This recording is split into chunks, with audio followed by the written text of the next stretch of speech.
Hello and welcome. I'm Flerida, and I'm thrilled to potentially join you on your journey towards achieving your real estate investment goals. Today, we're not just sharing a typical testimonial or review. Instead, we're pulling back the curtain to give you a real, candid look into the experiences of one of my valued clients. This isn't about broadcasting success stories or achievements. It's about diving into the heart of their real estate investing journey. We'll explore the challenges they faced, the victories they celebrated, and the lessons they learned along the way. My goal is to give you a firsthand understanding of what it's like to work with a coach who is not just knowledgeable, but also accessible and genuinely invested in your journey. I believe that through this candid conversation, you'll gain valuable insights that can guide your decision about your own journey. So let's get started and meet our guest for today, a remarkable individual who has navigated the path you might be considering and has transformed their life through real estate investing. So Luciana, thank you so much for making yourself available. And what I wanted to do is have people, get to know, people that I work with, okay, that I work, in helping them with their investment journey and what have you. So it's more, though I'll be asking you some questions that, may seem like an interview, you're not being interviewed. Okay. It's just to get a conversation going. And feel free to share the good, the bad, and not too many uglies. So share whatever you want to share from your heart.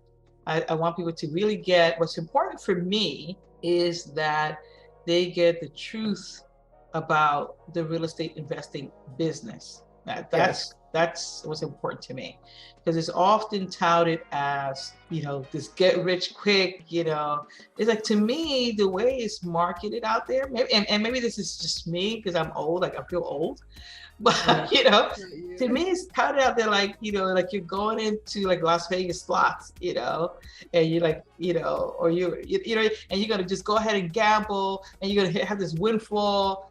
Jackpot. And that's not what it really is, a business.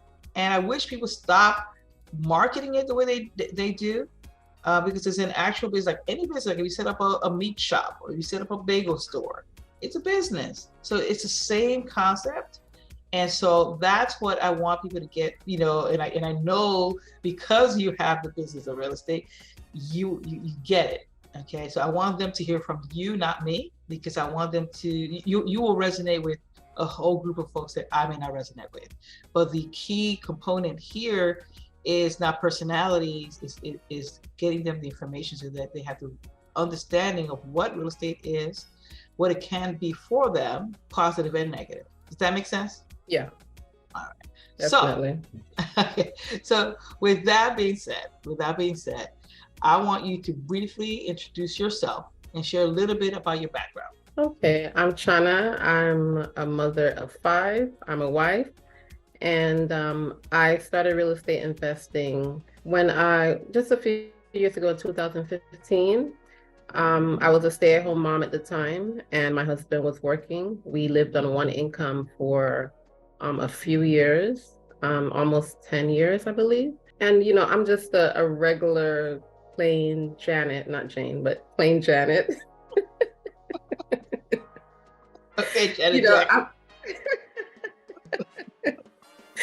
Regular, I'm regular folk, I'm just, I'm not materialistic. I'm just a plain Janet. Okay, I'm from New York City. I'm not up and about too much. They say I live in a bubble. So we're a low-key family. Okay. And, just really regular. Okay. All right.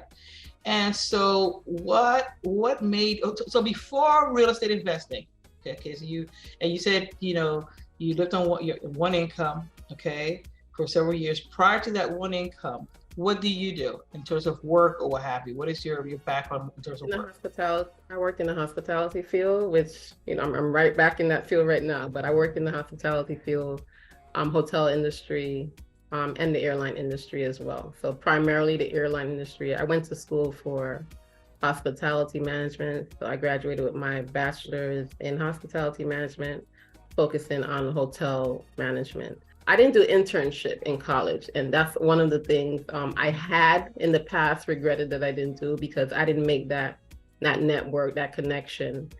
Because I'm very sociable, but I'm in a box. I've always been somewhat in a box, even though I am very sociable. Kind of confusing, but I didn't do my internship. I thought everyone was so fake, and I just didn't want to be bothered. Okay.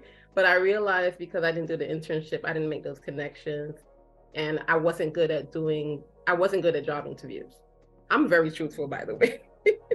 I wasn't good at job interviews, and the jobs that I wanted, like I wanted to work for the Marriott, never got the positions. And but I did get a small airport hotel that I worked for a few years. But prior to that, it was primarily airline customer service, which I really love. But I got frustrated. My husband said, you don't have to work. He didn't want me to work, actually. He just wanted the biblical setup where the wife stayed home and took care of the children, which it was challenging for me at first, but he didn't want me to have the stresses of working outside and dealing with the job and people and their attitudes and the woes that they'd have against me. So, I had the freedom and the opportunity to stay at home, which I've been doing for a couple decades now. So take me through the journey of real estate investing. With real estate investing, take me through that journey. Because people see the end result, right? So they're like, oh, you got this house, you got this, and it's making all this money, but like they don't know what it took you, the steps there, right? So they'll see these big, and I like to emphasize the journey, because they see a lot of folks online and what have you. They have these boats and they get these cars, and they have, a house that's like 50,000 square feet with 16 toilets, and they're single. Right? Because I don't know what a single person needs 16 toilets, but whatever, right? And they have all these things, but and they're constantly pushing, all this flash, right?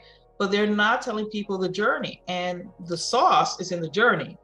That is just, kind of some, the end result of you doing the journey. So let's get them the journey, so that they can then determine what it is that the end result that they want it to look like. Because for everybody's different. So what was that journey? For me, the journey was, I started with traditional financing. So my husband and I made a decision. We made a decision that real estate was that tool that we were going to use to create generational wealth. Because we'd always heard that real estate was it. Everyone that we heard that was rich, that we saw in the media that was rich, they all own real estate. So it was said.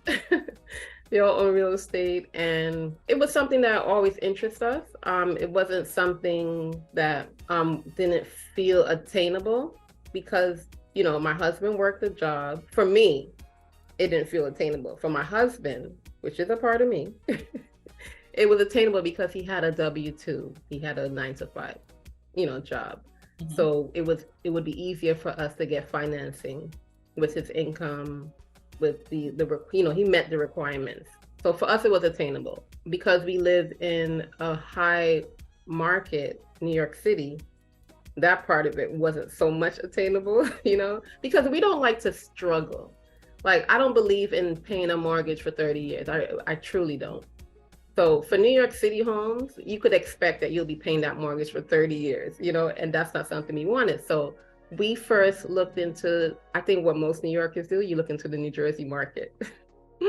And we looked and looked, we'd go out every week looking for properties, and didn't really like the areas, actually. And it wasn't really the areas for the clients we wanted to serve.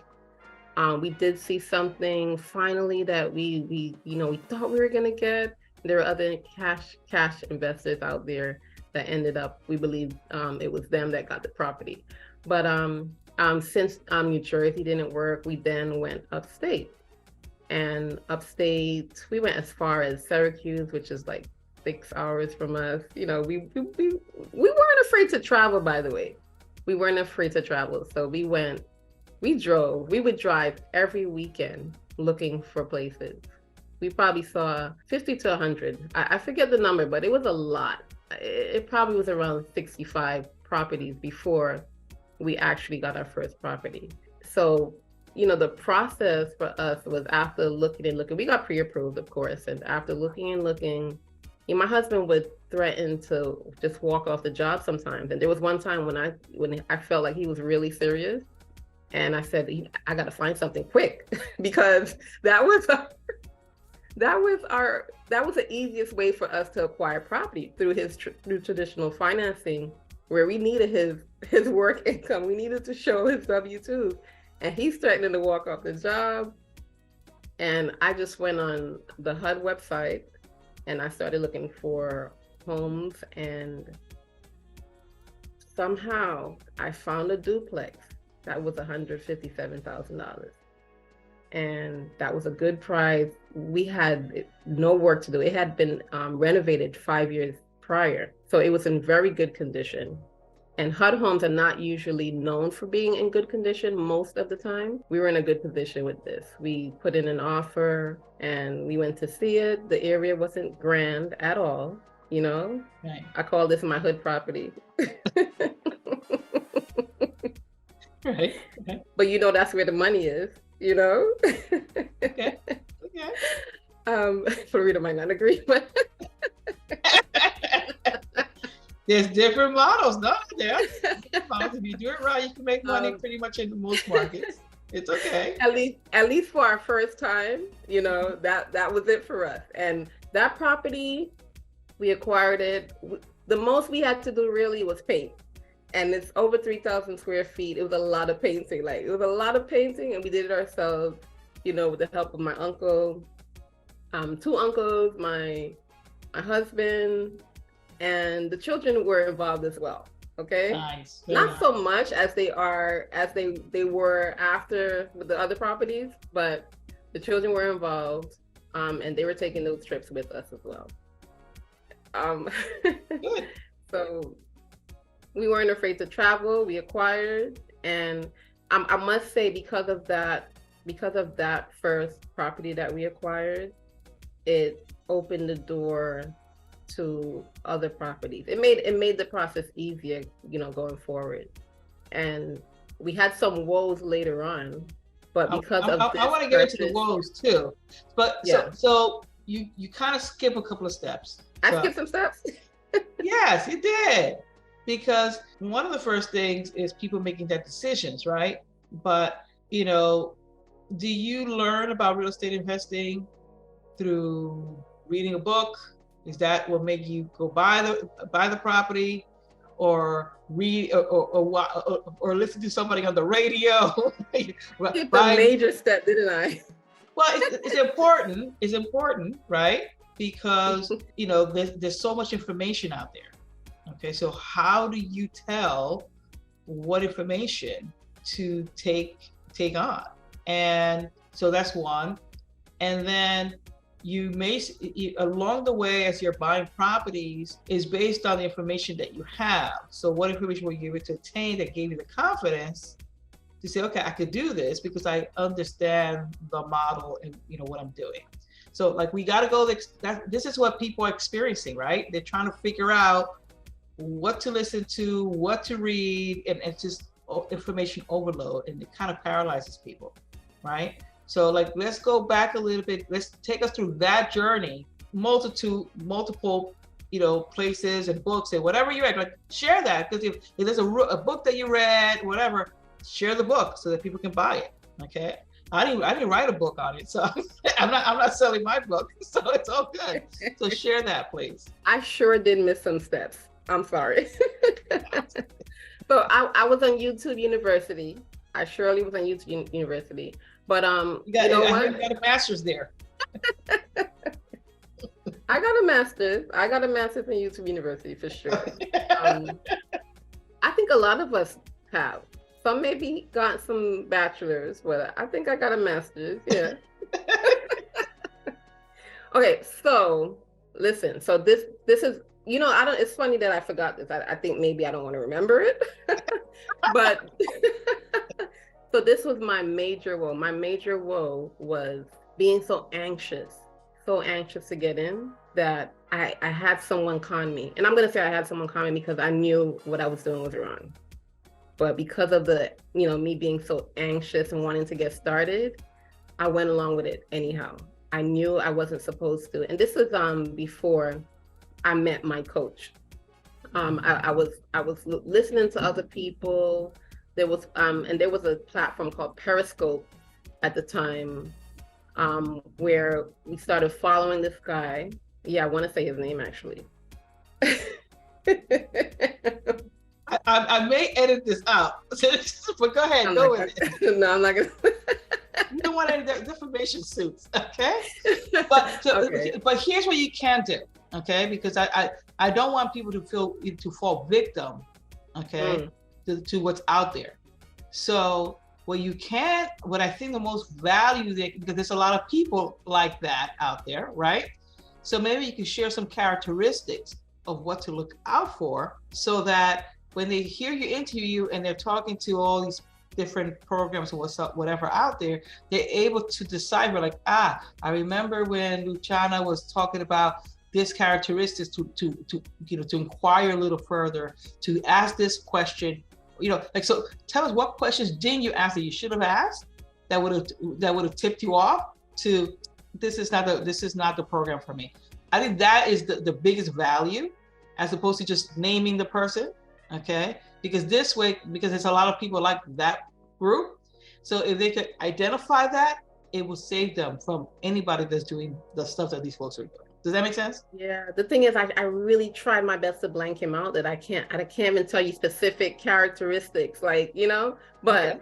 I'll go into it. So I got scammed because I was so anxious to get started in real estate.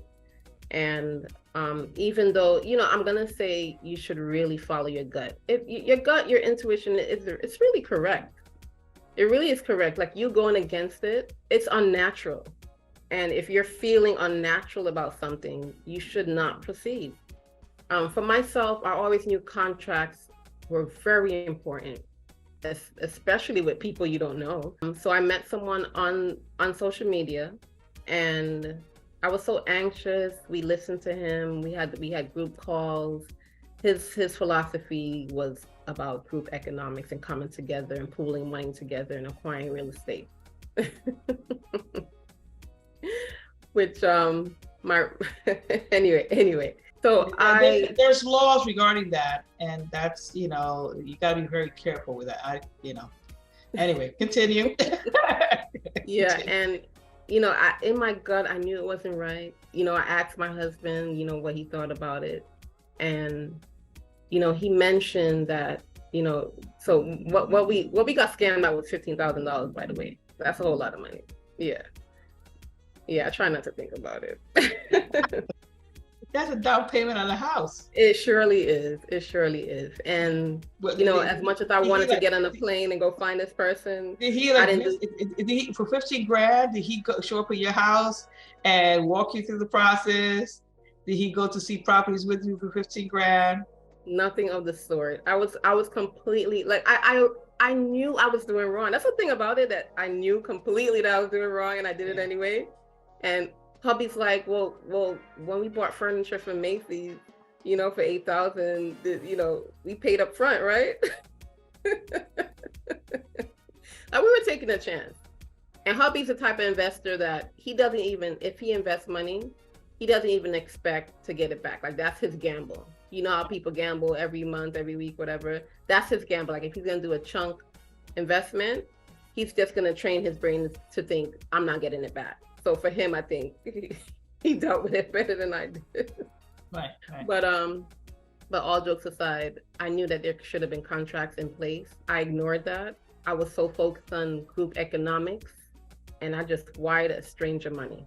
I want to call myself dumb, like, I was just so. But it's out there. People do this. It's out there, and it's very prevalent, online right now. It's very prevalent. Yeah. Just being so anxious. So nothing should ever be in haste, by the way. Nothing should ever be in haste. And I think I probably was pressured, actually. I think it was a haste moment. It was like, we got to get this done. There's a deal, But anyhow, I don't want to remember it. So let's move on. Key thing is, don't wire people money that you don't know. Follow your gut. So what was he saying? What was his sales pitch? Because I think this is the value. Okay. What was his sales pitch that convinced you that, hey, this is like legit, like this is what I want to do, like this is, he sounds real. I was looking to get into real estate investing, so to be honest, it wasn't much of a sales pitch. It was just me being anxious, and and him talking about group economics, and me, being a lover of people coming together and making a change and making a difference. It was no sales pitch. It was just group economics and me wanting to just get in. Understood. Me just wanting to get in. Mm-hmm. So question for you. If you knew then what you know now of what it takes to buy a piece of property, turn it around, market a property, get the financing, if you knew then what you know now, if that type of individual came back to you to say, hey, I got this great group economics deal going on here. Let's do this. Familia. Do you think that you will fall for it? No. Okay. So do you think that maybe gaining some understanding first for what you're getting yourself into, what it takes to succeed? I mean, yes, I think it's all good when people want to, there's many cultures that do things as a group, and I admire greatly.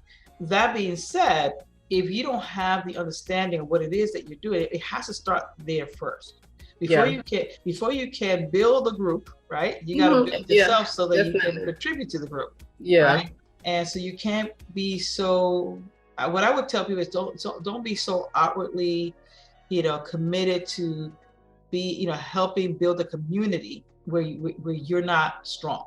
Like you should come to it with something to contribute to it, meaning understanding, knowing the mechanics, knowing every single aspect of it, knowing what you can lose, knowing what you can gain, and having things in order before you go ahead and build somebody else. You got to build yourself up first before you could build something together. Or take care of your house first. Yeah.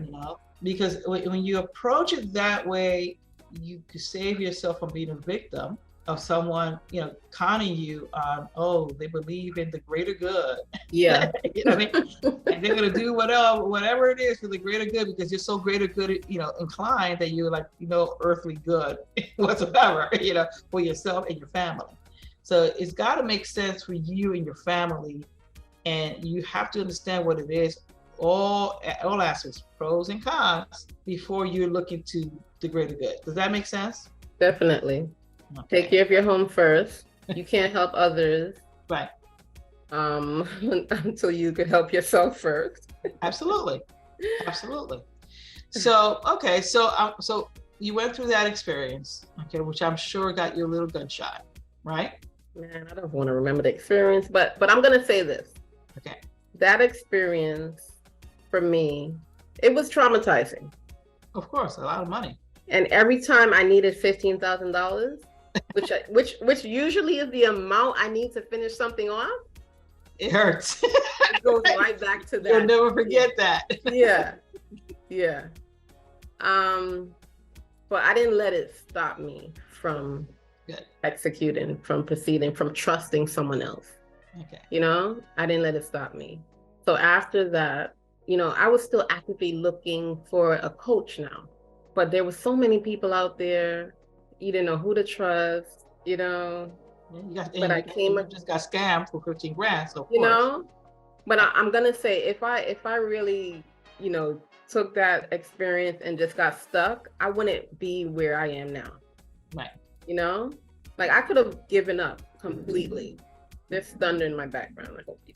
Oh no, I don't hear the thunder in your background. You're good from here, from this end.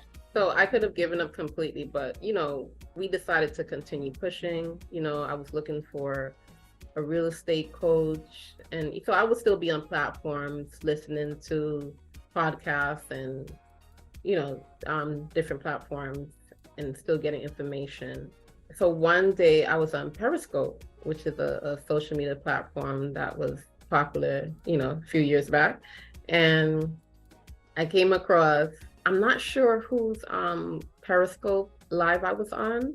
It could have been a realtor, but I saw someone commenting, and I saw their profile picture, and I was drawn to their profile picture. It was a face shot, and I was like, she's so cute, and it's funny. I ended up clicking on it, and I like the comments I was seeing by that person. I clicked on the profile, and it said real estate coach, real estate investing, and it said New York, and I'm from New York, and I prefer to have someone coach me that was in New York, right? So I can have physical contact with them, right? You know where they live. You know their kids. Because $50,000 for kidnapping somebody. I wanted physical contact. Even though, I wasn't opposed to having a coach outside of my state, because I'm on the East Coast. There's a lot of states accessible, Right. So anyway, that coach was you, Flerida. So I'm really grateful that I didn't give up. I'm really grateful I didn't give up. I'm really grateful that I found you. I'm really grateful I was on that live, because had I not been on that live, so I'm grateful for that, truly. Excellent. I appreciate that.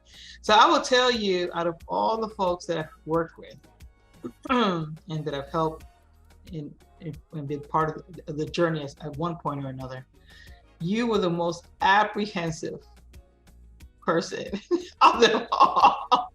I remember, just sign the contract, just go buy the property. Like, what's wrong? Let's go. And I remember you coming up upstate and us seeing properties together. And I was like, I want to help you. But then you were like, you would get stuck. I don't know if I want to give my banking information. I'm like, what's wrong with you? But I knew that you would be fine. I said once she gets that first property and she turns that property around and starts making money for her and Pierre, I said it's going to be life-changing for them. And then there's no stopping them. So tell me how it felt to, the anxiety, because some people have those anxieties, some people have those fears. Okay, I respond to fear and anxiety differently. Okay, so but share those anxiety, those fears, all those thoughts going in your head and what have you that were paralyzing you at the time from making that move, right? And then what happened once you bought that property, you closed, you turned it around, you started getting tenants. What was the dynamic? It must have been a paradigm shift. For me, it was when I purchased my first properties. So just take us through those two dynamics, because I think it's important for people. So when they identify it, they know it's normal. You know what I mean? Like, okay, this is real, this is normal, it's okay. So by you being, and so I want to thank you for being transparent. And I want to thank you for sharing your heart and, telling people. People don't like to be vulnerable, but your vulnerability is your strength. It helps people, who are going through that say, oh, wow, identify with that. Okay, this is what Chana was talking about. So I should be feeling this. This is normal. I just need to continue moving forward. So please share those two dynamics for us, please. For me, for some reason, I'm very open, but I'm when it comes to documentation, that back of the house type of dealing with banks and all the information, they ask so many questions.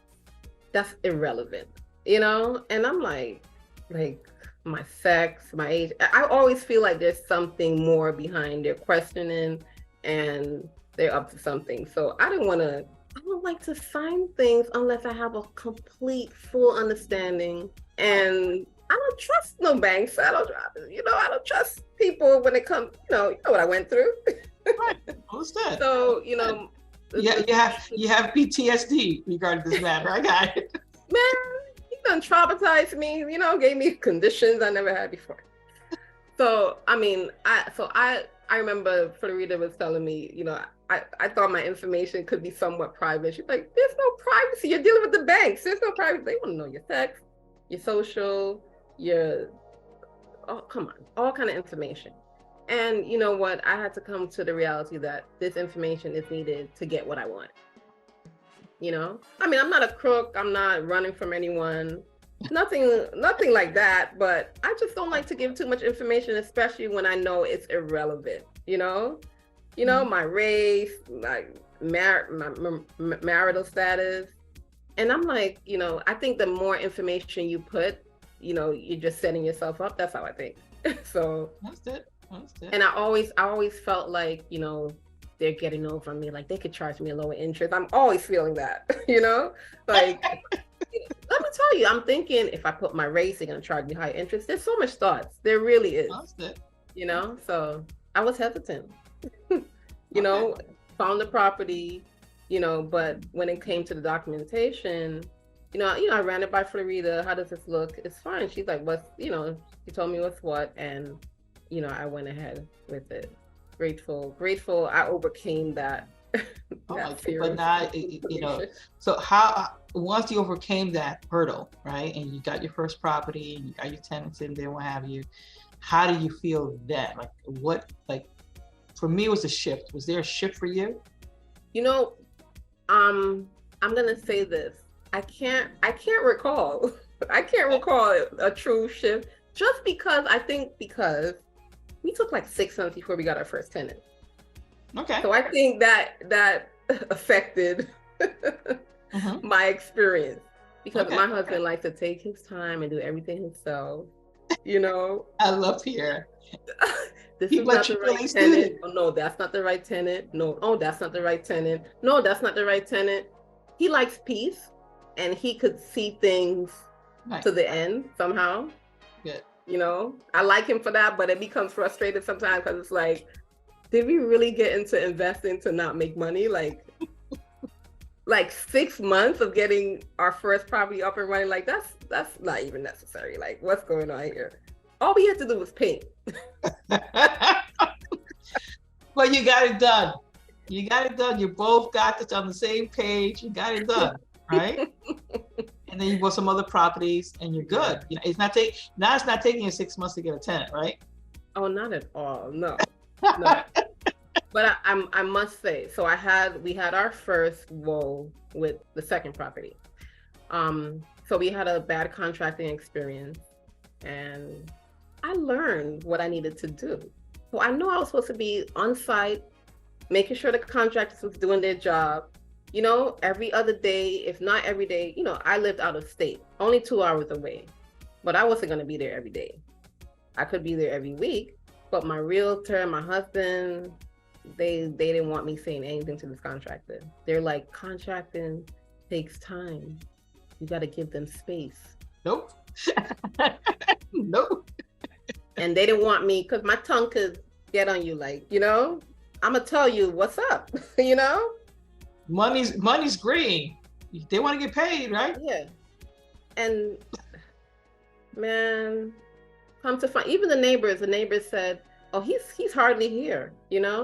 I knew what I was supposed to do, but people didn't want to hear my voice. Okay. Hubby didn't want me discouraging people. Next time you're gonna listen to your coach that says show up, right? Sorry, coach. And the only reason that I'm adamant about those kind of things is because I've lost a lot of money by not doing those things. Yeah. So I don't only want to share my successes with folks. I share where I failed, where I've struggled, where I've lost a lot of money, right? Because I don't want you losing money. I'm like, yeah, like people's feelings get hurt. Okay, well that's on them, because at the end of the day, they want to get paid. So my feelings are hurt that you're not getting this stuff done, and I'm paying. Okay, so let's not get our feelings hurt. You can do the job. I pay you. Everybody's feeling good.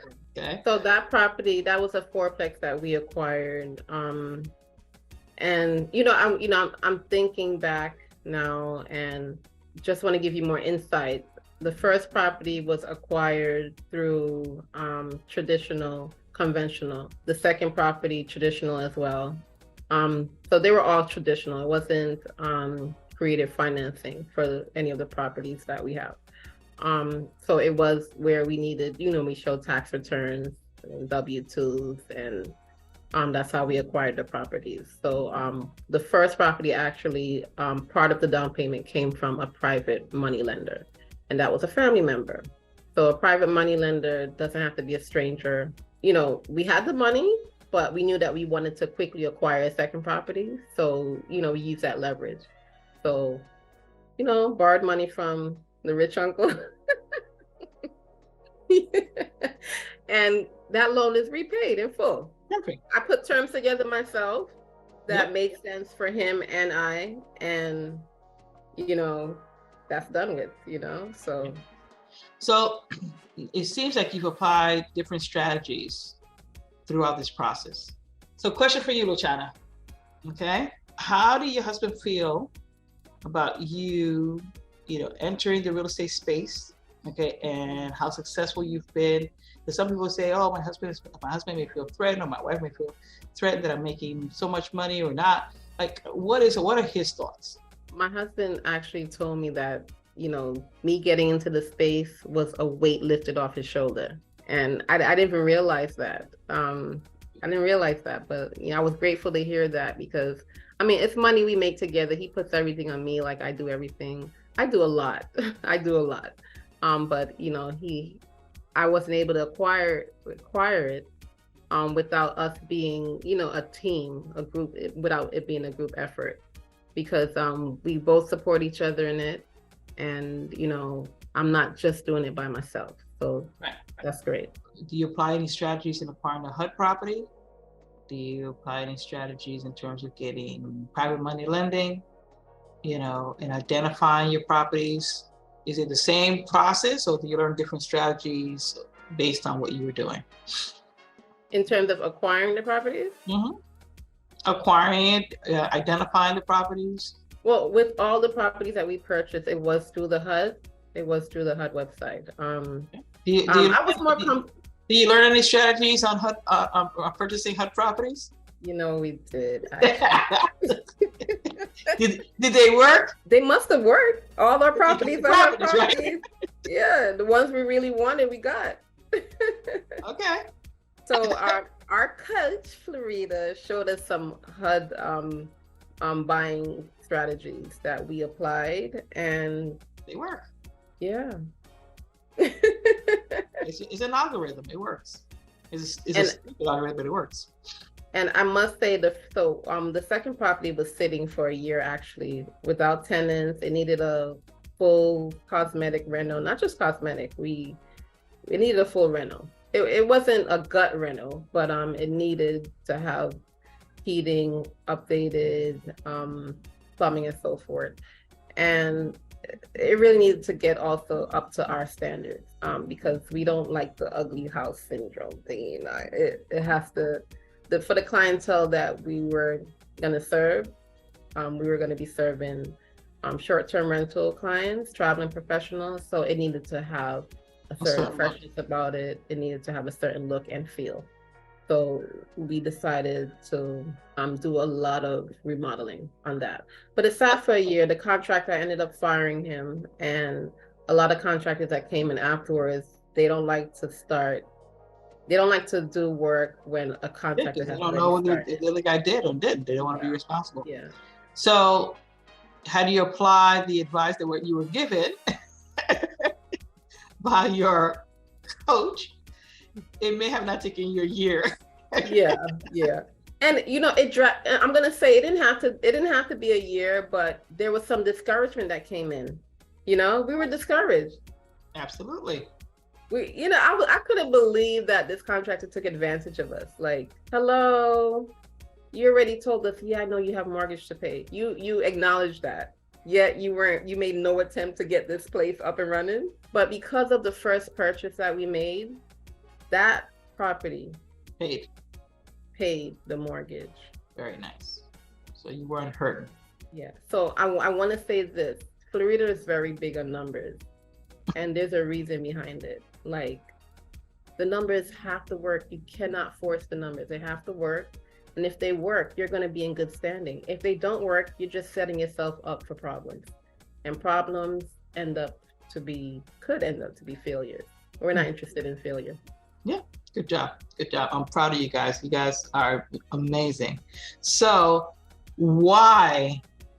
I know you love real estate. You've always been interested in real estate, but I love a lot of things. Doesn't mean that I'm going to commit to doing it because I love it. So why do you get into real estate? Like why? Like what were you looking for? Was there a need that you wanted to meet for your family? What's your why for doing what you do?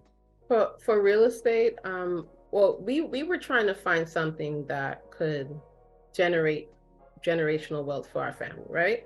Like really something sustainable.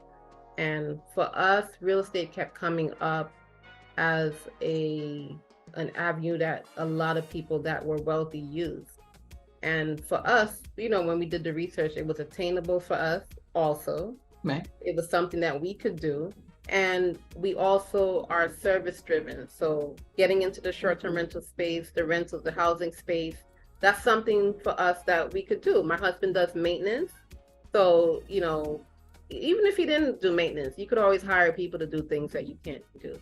But we needed something that could create income that, that the children could be able to benefit from. And for us, this is something that just kept coming up.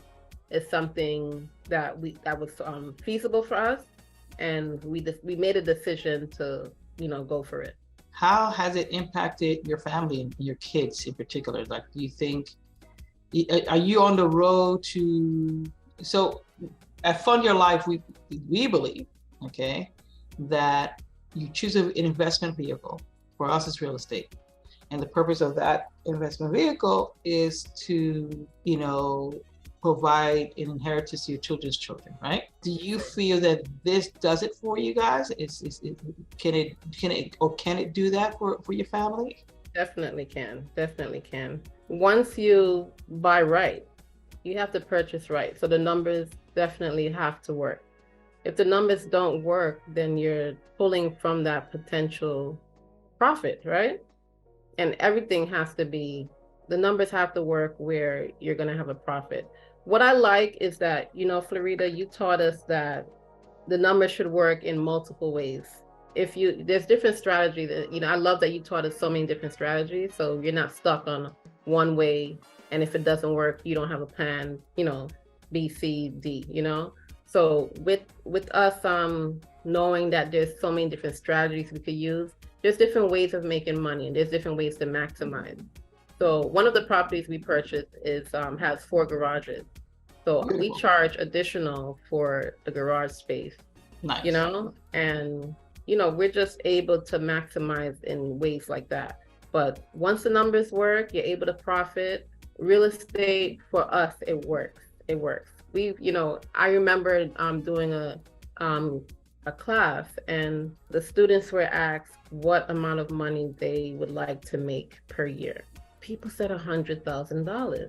And I think I was kind of sad because in my head, it's like, there's much more, there's much more you could strive for because, and I realized, wow, people, this is an avenue to get people to their goals, The real estate really is an avenue to get people to their goals and beyond. Beyond, for real. And it's all based on the strategies that you use, buying right, making sure the numbers work. Having multiple exits, right? Yeah. So I love that you taught us that, when you're doing the numbers initially before you make that purchase, it should be able to work this way. If that doesn't work, it should be able to work this way and the next way. Like there's different options. So you taught us that, you don't purchase unless you have at least 4 options to make it work, which is great advice, by the way. Well, thank you. Well, so, real estate is a business that is cyclical. And so, you have to be able to pivot. Okay. That's it. And the pandemic was an eye opener for a lot of people. especially people in the short-term rental space, because they only had one market, which was the tourism, and people weren't traveling at the beginning of the pandemic. And so those people that spend a lot of money on the short-term rental who just focus on tourism got hurt. But those who had short-term rental who did not just focus on tourism, but have multiple markets that they market their properties to, that the property was marketable for, just had to pivot and just, okay, we're going to focus on this market, and kept business as usual. Actually, my units did better during the pandemic because I ended up getting more longer, term tenants. Now, not the long-term leases. I'm talking about that mid-term rental where they will stay for 3 months at a time, 4 months at a time, 5 months at a time. Because I had done a lot of marketing. Aside from the platforms, I do a lot of marketing out there. So by doing that, there was one unit where I have a relationship with, I'll give you the tip for those who don't know. So I have a relationship with an insurance company, a major insurance company. And a building that they had insured caught a fire. So they had to put the tenants up until it got rectified. So they took one of my units, and that tenant stayed there for 16 months, not at market rent, at short-term rental rate rent. Okay, so you got market rent here, and then you got short-term rental rate here. Double or triple. Okay, and that was sweet. Okay, so like when you know these kind of things and you know how to market, don't just depend on the platform to do it for you. This is an active, it is not passive. Real estate is active. It may not require you 40 to 50 to 60 hours a week, but it is active. And if you're active, you'll be fine. So that's the difference. That's why I drive it. I'm like, nope, you don't buy it unless you have 5 markets that you can market this to and make money. You don't buy it. That's my rule. That's because you don't know where the market's going. It is cyclical. And at any given time, it could, shift gears. And if you have 4 other markets that you can market to, you have nothing to worry about. Just pivot. Anyway, what do you say about that? Well, for us during the pandemic, we lost a tenant that was, we were really happy with this tenant. So it was sad to see him go. And, but guess what? Others came in to replace him. And these were traveling nurses. There you go. They were on high demand. Absolutely. Absolutely high demand. Absolutely. So we were full. During the pandemic, we were full. So you know how everybody was filling out for the loan? What was that government loan? Or the EDL loans or the loans and all that stuff? Yeah, PPL, right? Telling you were supposed to say how much money you lost and you didn't lose any. Yeah. So, and that's okay. That's not. I wasn't able to take advantage, but neither was I. I didn't get it. I didn't get it in the loans. I didn't qualify. I was like, come on, like, no. Yeah, but gratefully, we didn't have to go into that, But right. We were full. So perfect. Happy for that. So how has it, impacted your relationship with your husband? My husband calls me boss lady. Like I think he's so proud of me. It's interesting. Nice. He'll be like, "Oh, mommy makes all this money." Like he wouldn't take any credit for any. He maintains these places. Like he has 50% role. Of course. And he tries to put all the. Give me all because he's secure in what you guys have together, and so building you up is a beautiful thing. It's a good thing. So what advice would you give people if they want to get into the real estate space right now? Because a lot of people are concerned about the recession or possible recession, and what do you have to say? I hear a lot, when you go online, you hear a lot of questions. One of the questions that come up a lot is it a good time to buy real estate? Like I hear that question all the time. Why in the world would you wait? Like if you see a deal, the numbers work, like why are you waiting? You waiting for the prices to increase? Like why are you waiting? You're waiting till you spend off your money? Like down payment money, why are you waiting? If the numbers work, it makes sense. Get it. Yeah. Get it. Absolutely. So, Absolutely. 100%. so my advice really, and I know that when you educate yourself, you get more comfort. You get more comfortable, and you're comfortable because you have knowledge, Right. you get, you're familiar with, what's being said. It makes sense to you. So if you're out there trying to get involved in real estate and you're not educated at all, that's where you, apart from me and the whole document thing and not wanting to give information, you get stuck. You get stuck when you don't have knowledge. Because if you don't have the knowledge, you're not comfortable. You're not comfortable with moving forward if you don't have the knowledge. So that's really important. And, in terms of finding the right coach, that part of it, like I can't say, I think you really have to go with your gut. You really, if your gut, your intuition really is true, and it tells you, this person is for you or it's not for you. You have to know if the coach that you choose is accessible. There are a lot of coaching programs I've seen where you don't have direct contact with the coach. They're talking about email support and that's it. You need, in real estate, especially for your first deal, you need support. Like you need phone support. You need to be able to access that person when the deal is going through, because if you can't move on it right away, it's going to be gone. Sure. I'm so happy that, Flerida chose you as a coach, because you were very accessible for us. There were times when we felt so bad calling you because we know that you gave so much of your time. Like you wouldn't rush us. You always be available for us to answer any questions, conversation, for insight, for more strategies.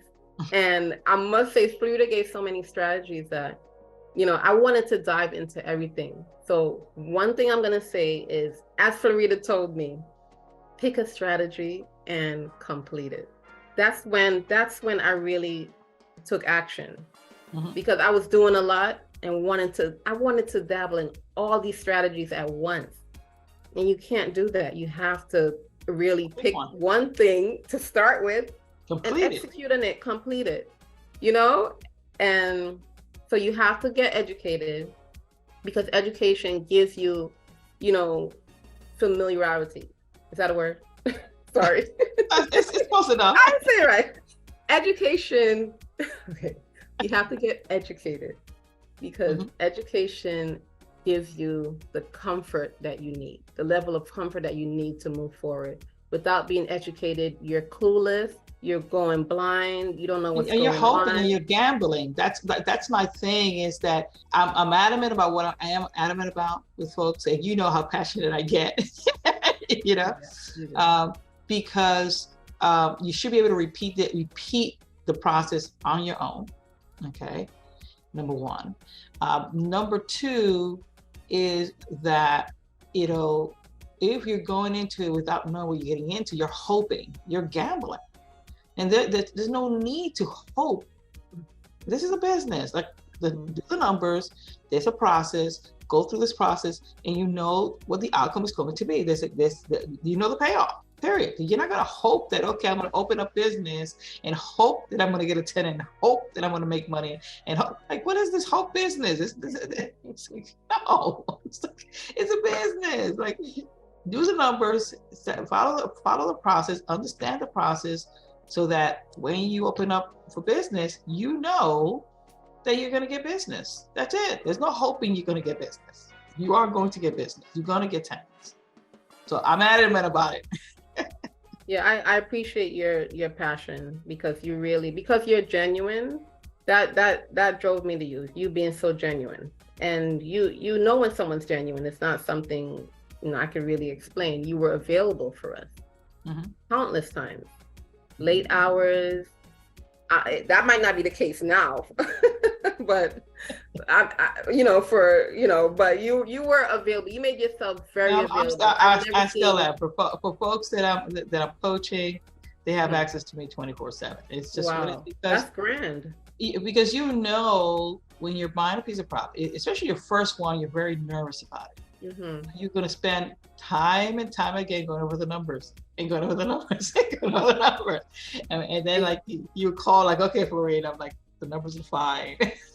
Or you might be spending time trying to talk yourself out of it because you're Of nervous or course. whatever. So, Absolutely. And that's normal because you're doing something that's out of your comfort zone. Most people know that, look, I got a job, I show up, I put in my 8 hours, at the end of the week, I'm going to get paid. and they're comfortable like that. And they're comfortable with that. So now they have to create their income, create the opportunity for them to generate. And that is not comfortable because that's not what they've been taught. That's not what they've ever done. I get it. And so that's why I'm adamant about the numbers, because they have to get comfortable there first. Because when the honeymoon of owning the property is over, the numbers better be working. Because things happen, right? But if the numbers are working and you have everything planned, then you're like, I expected this, we're good. I expected that, we're good. And you keep no big surprises. Yeah. There are no surprises. They're none. They're not. So once you have that, I'm sorry. That knowledge. Once you have that knowledge, you're more comfortable in moving forward. Once you have that support, you're even more comfortable in moving forward. Yeah. And so there's people like me who like to sabotage, and I'm going through document line by line, and I always find errors. I always find wording that I'm like, well, do you mean this? Or you like? I get really precise, and that could be a hindrance. So just Yeah, but that's good. It's good, but it could kind of slow you down as well sometimes. And that's what you and your husband make a good balance. But he's like, okay, I got it. Now let's move on. which is good. So get yourself educated, get a coach that you're comfortable with. And I highly recommend Flerida. If there's any other coach I recommend, to be honest. Like if you want a genuine coach that's accessible, like for real, and that has strategies upon strategies upon strategies, it's Flerida. Somebody who really is genuine, who really wants to make you see you win. Another thing is, there were a lot of coaches when I was looking at the time that wanted part of your deal. Like, that's not Flerida. She doesn't want to take your down payment money. Okay. You don't have to pay her $20,000. That's what you'll need for your down payment money. That's right. She doesn't have to have part ownership of your deal, of your equity, nothing of the sort. Okay. So if you're looking for someone trustworthy, you're in the space right now. It's up to you now to make a decision and to execute. Awesome. And thank you. Now, in closing, what do you want to close out with? I'm gonna let you could ask me questions if you want, or say whatever you want. I'm gonna, this is not rehearsed. You get to close out however you want. This is your show. This is the Chana show. What I want to know? I want to know what the challenges are for you as a coach with students who, because I know I'm kind of difficult. You weren't difficult. No. You were not difficult. You were not difficult. You were the most apprehensive. Okay. So it took a lot of, building and pouring into you to get you to make a step. Okay. But I was okay with it because I understood, right? And I understood that, okay, once she gets to the finish line and she gets her property, she'll be fine. Because my concern as a coach is this: I don't want anybody that I coach to be dependent on me for the rest of their lives. No, because and this is the reason. You want them to have the understanding. Then that means I didn't do a good job. My job is, as a parent, as I see it as a parent, my job as my son's mom was to pour in him all the skills that he needed so that he could live an adult life, a good, prosperous adult life, and not need me. Want me, but not need me. You know what I mean? Yeah. So want me so that when he wants to go to the next level, he could count on me. And then get to the next level, he could count on me. But not still need me to, make him a bowl of cereal. You know what I mean? He should be able to do that on his own, right?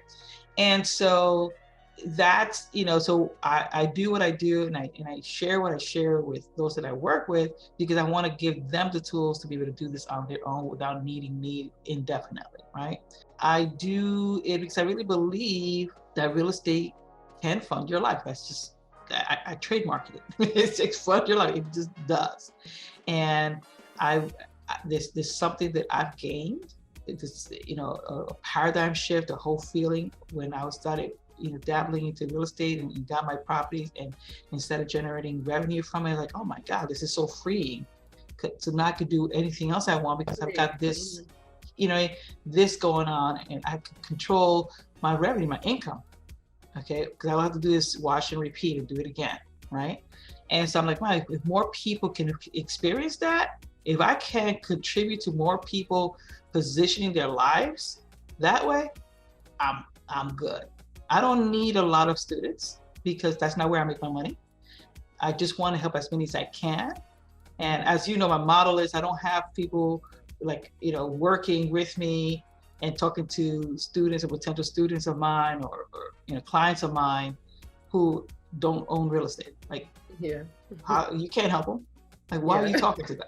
It's like, what are you talking about? Right? That to me, it makes no sense. Like, if you're not managing a property, if you're not maintaining a property, if you don't own a property, you cannot contribute to this conversation, and you cannot help somebody who's trying to get there. So my theory in life is that whatever I want to achieve in life, I always look for someone who has exceeded where I'm going, because only they know where the detours are, where the potholes are, and they're going to give me the real. And so I only have people in my team that know that, so that I respect that. They can, the people that are calling me for help can get that support. But ultimately, whoever I work with, anybody who signs up with me, they work with me directly, period, end of story. They're my responsibility. That is the way it works. They may get to talk to possibly you and somebody else because they may want some insights as to a certain strategy that you're doing. But it ultimately is my responsibility to get them to the finish line and profitable. And so I take that seriously. And I haven't put a big enough team to take on 100 people, hopefully someday I will, maybe I will. It's not something I aspired to do. But that's that. Anyway, any other questions you may have?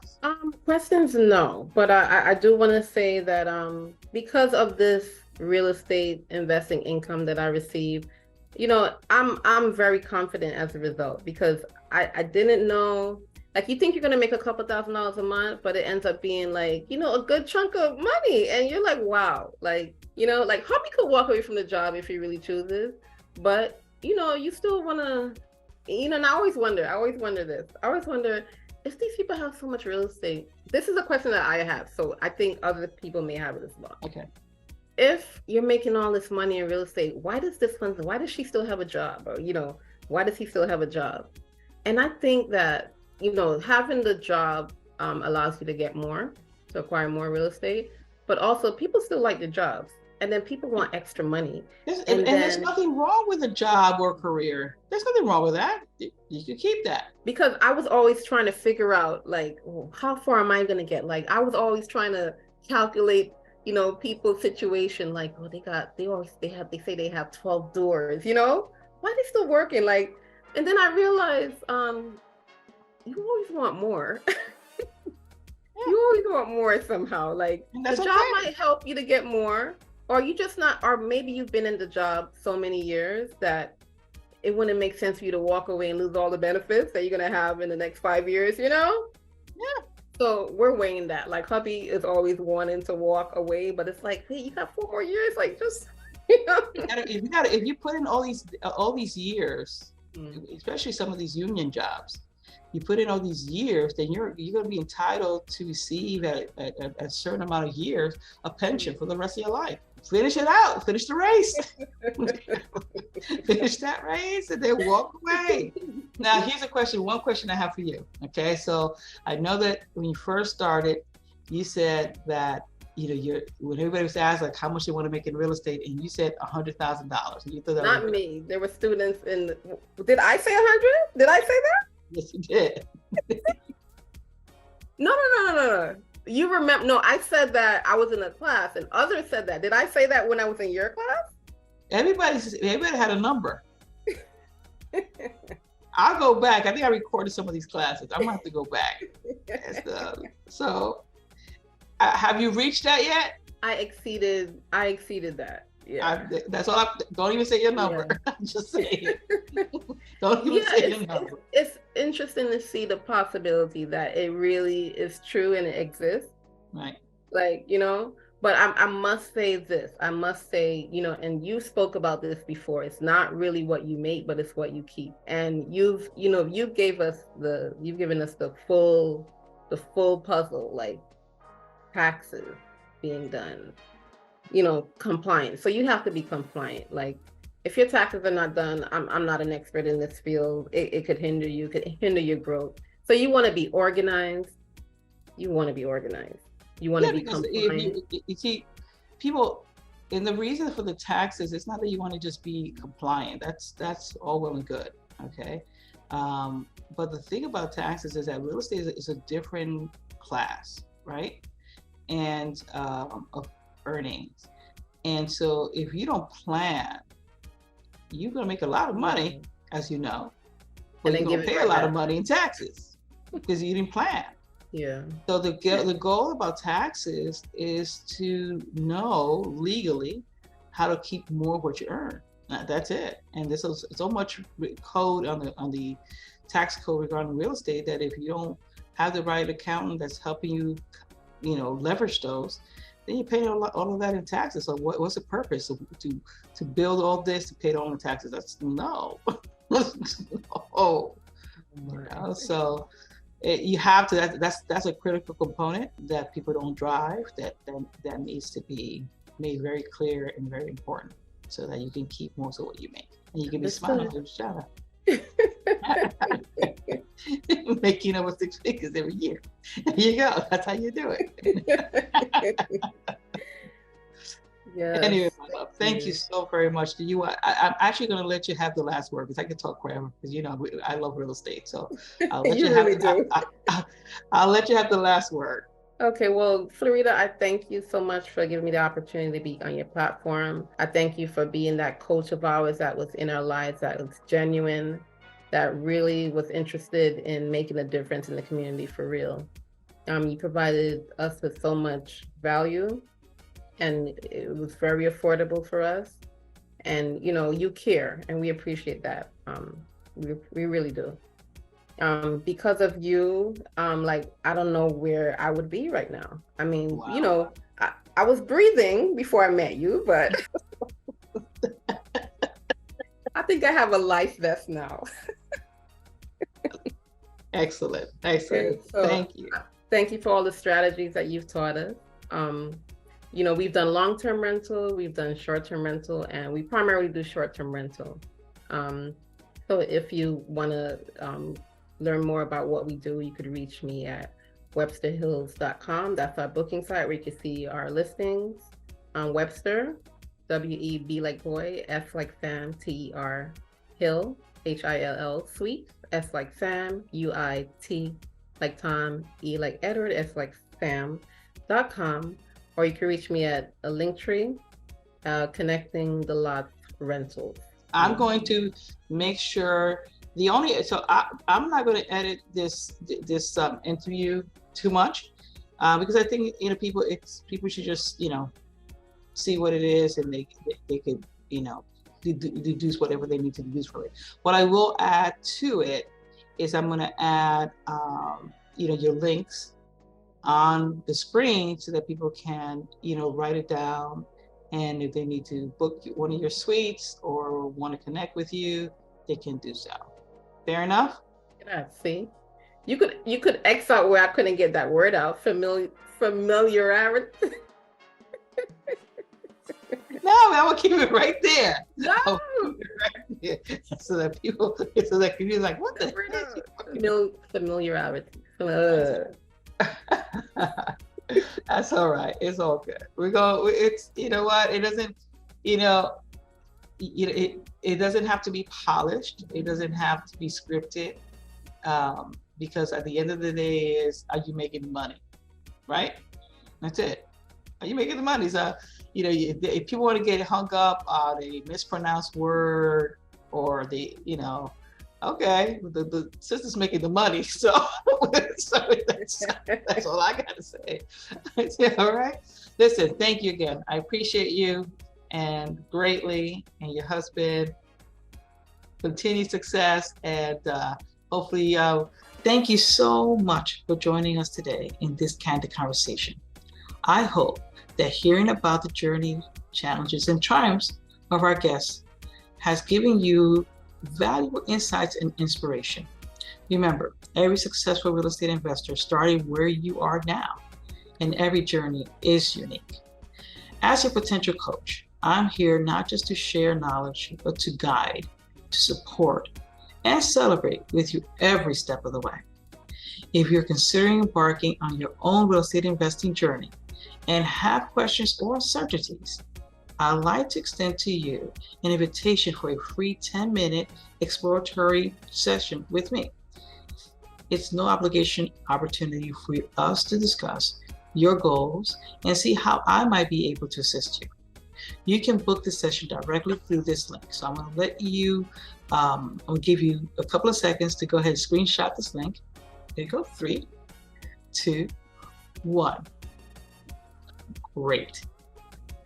Thank you once again to our wonderful guests for their openness and honesty.